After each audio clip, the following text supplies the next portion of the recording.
여러분 그 중고등부나 어떤 이게 수련회를 가게 되면 꼭 먼저 출발하는 팀들이 있습니다. 선생님들과 몇몇 학생들이 수련회 장소에 먼저 도착을 하는데요. 그래서 수련회를 하기 위한 어떤 악기야 조명 그리고 여러 가지 준비들을 하고 세팅을 하는 것을 볼 수가 있습니다. 그리고 일부 선생님들은 뒤에 따라올 학생들이 이제 먹을 간식과 또 식사를 미리 앞서서 준비하는 그런 모습이 있는데요. 그런 미리 출발하는 팀을 선발대라고 하죠. 선발대라고 하고 선발대가 출발해서 준비를 다 마치고 난 다음에 그다음에 후발대가 이렇게 출발을 하게 됩니다. 어떤 일을 하기에 앞서서 이처럼 먼저 수고하는 사람들이 있습니다. 하나님께서 이스라엘 백성을 애굽에서 이끄시고 가나안 땅으로 이제 인도를 하고 계신데 그런데 그냥 이스라엘 백성들을 그 가나안 땅에 들어가라라고만 말씀하신 것이 아니라 하나님께서 미리 앞서서 준비하고 계시는 모습을 오늘 본문을 통해 살펴볼 수 있습니다. 23장 20절에는 이렇게 말씀하고 있습니다. 내가 사자를 내 앞서 보내어 길에서 너를 보호하여 너를 내가 예비한 곳에 이르게 하리니. 하나님의 사자를 가나안 땅에 미리 앞서 보내신다고 그래서 이스라엘을 맞이할 준비를 하신다고 하신 것이죠. 여러분 그러면 이렇게 앞서서 행한다는 것은 어떤 의미가 있겠습니까? 오늘 본문을 통해서 한 세 가지 정도만 말씀드리고자 합니다. 첫 번째로 하나님께서 앞서 행하시는 이유는 따라오도록 하기 위함입니다. 여러분 단체로 여행을 할 때도 보면 앞에서 인도하는 사람이 있습니다. 이 여행 가이드가 따르는 사람들이 잘 볼 수 있도록 깃발을 높이 들고 작은 깃발을 높이 들고 한 장소에서 다른 장소로 이동할 때 큰 소리를 내면서 따라오세요 따라오세요 하면서 사람들을 인도하는 것을 볼 수 있습니다. 그런데 만약 그 무리 중에 누군가가 한눈을 팔거나 다른 곳에 가버리면 그때는 이제 문제가 생기는 것이죠. 주님께서 우리보다 먼저 앞서 가셨기 때문에 우리는 그 뒤를 따라가야 합니다. 그리고 누군가의 뒤를 따라갈 때에 중요한 것은 앞사람의 말을 잘 듣는 것, 즉 청종한 것이죠. 오늘 말씀 21절과 22절을 한번 읽어보겠습니다.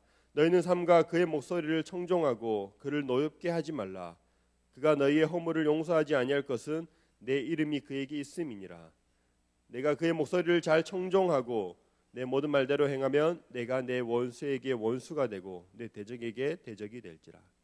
여러분 21절과 22절의 말씀에 연속해서 그 목소리를 잘 청종하라고 말씀합니다. 왜냐? 누군가의 목소리를 들어야지 따라갈 수 있기 때문입니다. 하나님의 말씀을 들어야 그 말씀대로 따라서 순종할 수 있습니다. 듣지 않고 순종하지 않으면 그때 이제 문제가 발생하게 된다는 것이죠. 길을 잃어버리거나 위험한 상황에 놓일 수가 있습니다. 여러분 우리는 모두 각자의 인생길에 서 있습니다. 인생의 여정 가운데 있습니다. 그런데 우리가 나아가는 길은 잘 포장된 그런 도로가 아니라 아직 포장되지 않은 그런 거친 길, 아직 길이 보이지 않는 그런 순간에 놓일 때가 많이 있습니다. 어디로 가야 할지 때로는 그 길이 보이지 않기도 합니다. 어느 학교를 가야 할지 또 누구랑 결혼을 해야 할지 어느 직장에 들어가야 할지 어떻게 해야 할지 수많은 어떤 선택의 기로에 놓이게 되고 막막한 상황에 놓이게 된다는 것입니다. 그때 필요한 것이 하나님의 말씀입니다. 광야 같은 그 인생 가운데서도 길을 내시는데 그 하나님께서는 우리에게 하나님의 말씀으로 길을 내시는 분이십니다. 시편 119편 105절에 이런 말씀이 있습니다. 주의 말씀은 내 발의 등이요 내 길의 빛이니이다. 한 치 앞도 보이지 않는 상황 가운데 주님의 말씀이 우리의 인생을 인도해 가십니다. 그런 하나님의 말씀을 듣고 그렇게 따를 때에 우리가 안전한 길로 거할 수가 있는 것입니다. 예수님께서도 제자들을 부르시며 이렇게 말씀하셨죠. 나를 따르라. 앞서 행할 테니 그 뒤를 따라오라고 하는 것입니다. 그때 보인 제자들의 반응은 자신들이 가진 모든 것, 배와 그물을 버려두고 예수님을 따랐다고 말씀하고 있습니다.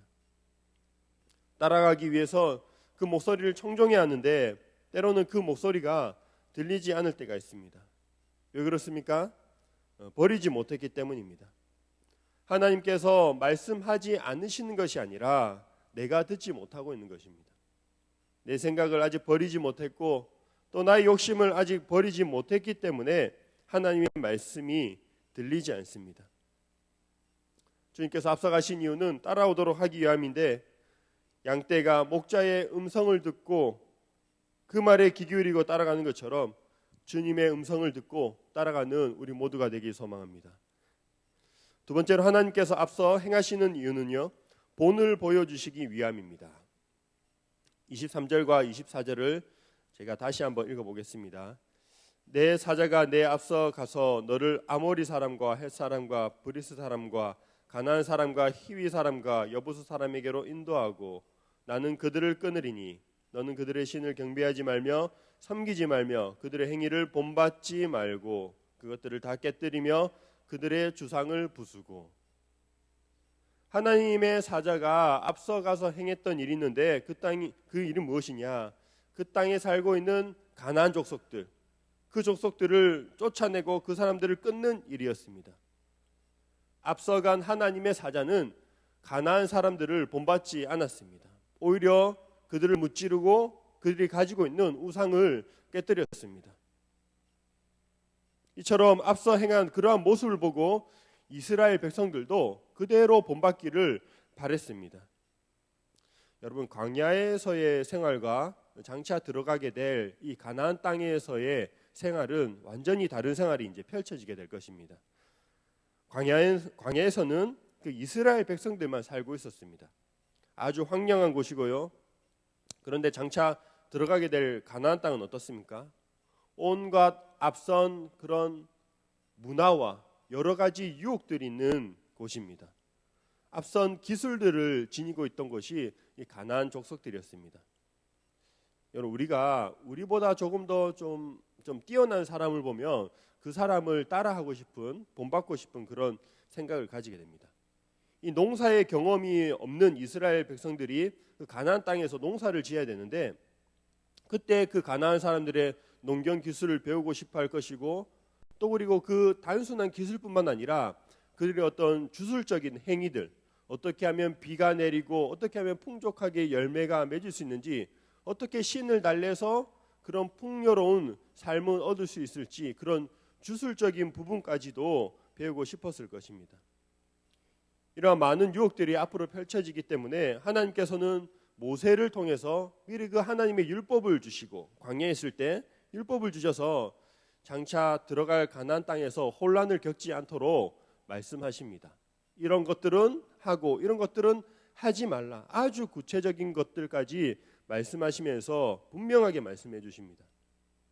그렇게 광야에서 먼저 예행 연습을 하시고 철저하게 순종의 훈련을 시키시는 거죠. 그것도 무려 40년이란 기간 동안 순종의 훈련을 시키십니다. 왜 그렇습니까? 앞으로 가나안 사람들을 본받지 않도록 하기 위함입니다. 대신 하나님을 알고 하나님의 성품을 알고 하나님을 그대로 본받기를 원했던 것이죠. 하나님의 사자가 미리 앞서서 가나안 사람들을 쫓아내고 또 우상들을 깨뜨렸다면 그 뒤를 따르고 있던 이스라엘 백성들도 그 하나님의 사자를 본받아서 똑같이 가나안 사람들을 진멸하고 또 우상을 깨뜨려야 했습니다. 여러분, 그러나 결론적으로 말하면 실패했습니다.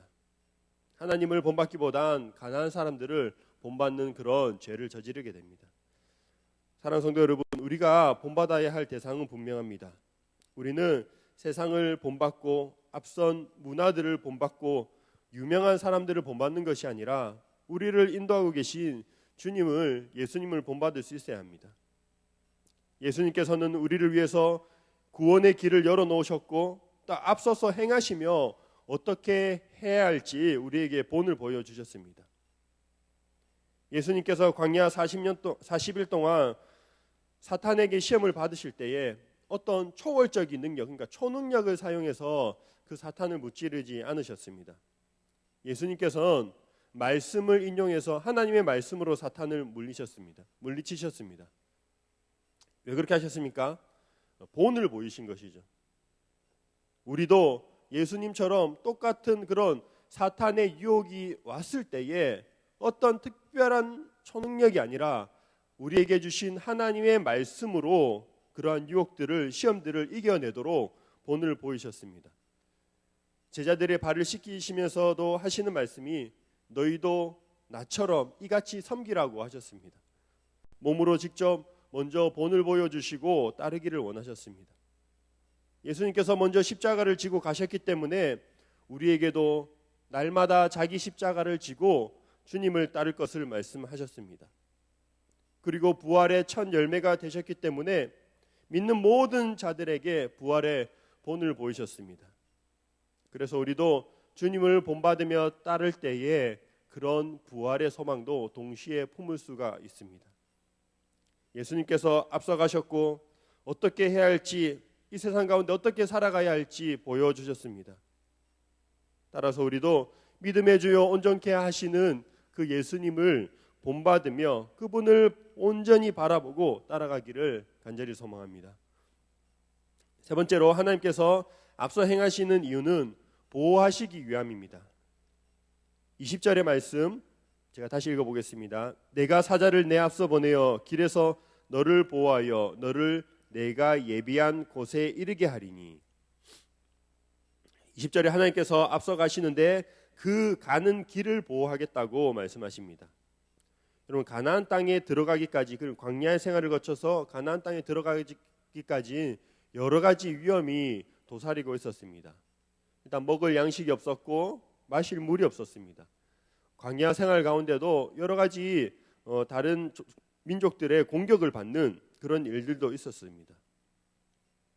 가기 위한 그 길을 지나야 되는데 그 길이 막혀서 다른 족속들이 허락하지 않아서 그 길이 막혀서 돌아가야 할 때도 있었습니다. 그런데 그 모든 여정 가운데 하나님께서는 앞서가셔서 장애물들은 제거하시고 또 필요한 것들은 미리 마련해 놓으심으로 인해서 그 최종 목적지에 도달할 수 있도록 그 모든 길을 하나님께서 보호하신다는 것입니다. 27절과 28절에 이렇게 말씀하고 있습니다. 내가 내 위엄을 내 앞서 보내어 내가 이를 곳의 모든 백성을 물리치고 내 모든 원수들이 내게 등을 돌려 도망하게 할 것이며 내가 왕벌을 내 앞에 보내리니 그 벌이 히위 족속과 가나안 족속과 헷 족속을 내 앞에서 쫓아내리라. 하나님께서 가나안 땅에 도달했을 때 이스라엘 백성들을 이 대적하는 원수들을 쫓아낼 것이라고 말씀하고 있는데요. 좀 재미있는 표현이 나오는데 28절에 보면 왕벌이라고 나오죠. 왕벌. 팔레스타인 지역에는 이처럼 말벌이나 왕벌을 쉽게 볼 수 있다고 합니다. 여기서 말하는 왕벌은 어떤 상징적인 의미라고 할 수 있습니다. 왕벌은 치명적인 침을 가지고 있는데요. 하나님의 사자처럼 이 왕벌을 보내서 이스라엘을 대적하는 그 원수들을 무찌를 것이다 라고 말씀하고 있는 것입니다. 여러분, 오늘 본문을 보시면 하나님께서 우리를 보호하시는데 정말 세밀하게 보호하시는구나 라고 그렇게 느껴지는 부분이 있었습니다. 29절의 말씀인데요. 29절에는 이렇게 말씀하고 있습니다. 그러나 그 땅이 황폐하게 되므로 들짐승이 번성하여 너희를 해할까 하여 1년 안에는 그들을 내 앞에서 쫓아내지 아니하고. 여러분, 하나님께서 원수들을 쫓아내시는데 적절한 시기에 쫓아낼 것이다 라고 말씀하고 있습니다. 너무 일찍 쫓아내서 그 땅이 사람이 살지 않게 되며 황폐하게 되기 때문에 가나안 땅에 도달할 때까지 기다리셨다가 그 일을 행할 것이다 라는 것이죠. 여러분, 이처럼 하나님께서는 우리를 보호하시는데 그냥 한꺼번에 대충 모든 일을 처리하는 것이 아니라 우리가 가는 발걸음마다 그 때에 따라 기다리시고 또 준비하시고 보호하시는 하나님을 오늘 본문의 말씀을 통해 볼 수 있었습니다. 사랑하는 성도 여러분, 우리는 이스라엘 사람들처럼 광야 같은 그런 세상에 살고 있습니다. 나그네와 같은 인생길을 살고 있습니다. 이스라엘 사람들이 그 최종 목적지인 가나안 땅을 기대하면서 길을 걸어갔던 것처럼 우리 모두는 천국이라는 그런 최종 목적지를 향해서 소망을 품고 살아가고 있습니다. 때로는 길이 보이지 않고 또 때로는 위험한 일들이 우리 앞에 펼쳐지지만 하나님께서 우리보다 먼저 앞서가시고 또 보호하시고 인도하고 계신다는 것을 믿으시기 바랍니다. 그런 하나님을 믿고 믿음으로 따라가는 우리 모두가 되길 주님의 이름으로 축원합니다.